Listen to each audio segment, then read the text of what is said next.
After the show, I read a comment on Twitter on SRK, Shahrukh Khan's Twitter, that he said that post-show he had some discussion with you, and he has mentioned that after a post-show I had a discussion with Dr. Zakir Naik, and it was very enlightening. I would like to know what was that enlightening session with Dr. Shahrukh Khan. Yes, after the show was over, I did chat with Shahrukh Khan for about half an hour, and it was a very good experience. I cannot discuss everything because many things were personal, but it would be wrong on me to say in public. I was meeting for the first time. It was the first time I met him personally, though there are some common friends who are his friends and my friends. But this is the first time meeting him personally. And one thing is for sure, that I am happy that I maintained my policy of not to just rely on the news. Well, before the show, and which everyone may be aware, that it comes in the media, many people, many of my friends have told, Shahrukh Khan is not a practicing Muslim, and he's not happy to be a Muslim, and he normally gives comments against Islam, and he does this and that. I personally have not heard it personally on the television. I have not heard, because I watch television very little. But because it were comments, I followed the verse of the Quran. Quran says in Surah Hujurat, chapter 49, verse number 6, that whenever you get a message, check it up before you pass it on to the third person. The same thing what I use, whether anyone asking comment, like Barakhadat asked me on Osama bin Laden, I said, I don't know. Same thing, even though hearing negative comments of Shahrukh Khan, I always said, Allah Alam. But what I heard him saying on the show, I'm not talking the chat after the show. What I heard him on the show, I felt, irrespective whether he's practicing or not. But his answers were far better than most of the Muslims on the show. Not counting, of course, Maulana Mahmood Madni. He's a close friend of mine. MashaAllah, he's a practicing Muslim. But leaving aside him, what answers he gave, compared to all the other Muslims on the show, his answers were more correct. And he rightly agreed, saying that, that though he does film acting and singing and dancing, he says it is haram. That was good of him.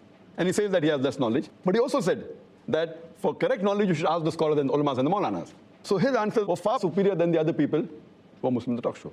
And after the show, one comment I'd like to make, that while discussing on the issue of Muslim identity, he asked me, Dr. Zakir Naik, he said, Dr. Zakir Sahab, what is your view? How important is it to keep a beard and wear the cap? So giving an analogy, that it wasn't a talk show, there was no Barakhadat. So I could explain to Brother Shahrukh Khan more easily and, without any interruption. So I told him that when you appear for an examination, there are some questions which have 1 mark, some questions have 10 marks, some questions have 20 marks. The Muslim identity, wearing the cap and the beard, though it's not of utmost importance, but it is important, it may carry maybe 1 mark. Behaving, practically being honest, speaking the truth, these points about Islam, the practice, may carry 10 marks, may carry 5 marks. So, though keeping a beard is not the most important, you can miss the 1 marks and concentrate on the 10 marks and 5 marks and 20 marks. But if someone wants to score distinction, he will try and even get this 1 mark. For example, when we appeared for the medical examination, we tried even to get the half mark because we want to score above 90. So when you want to score above 90, this is very important. Beard is important and cap is important. It's a part of the sunnah. But if someone doesn't keep a beard, you cannot say that he's not a Muslim. You cannot say he's not a Muslim, doesn't sport a beard or doesn't wear a cap. But, you have given a very good analogy. So you like the example that it is important, but may carry 1 mark, 2 marks. The more important is the amal.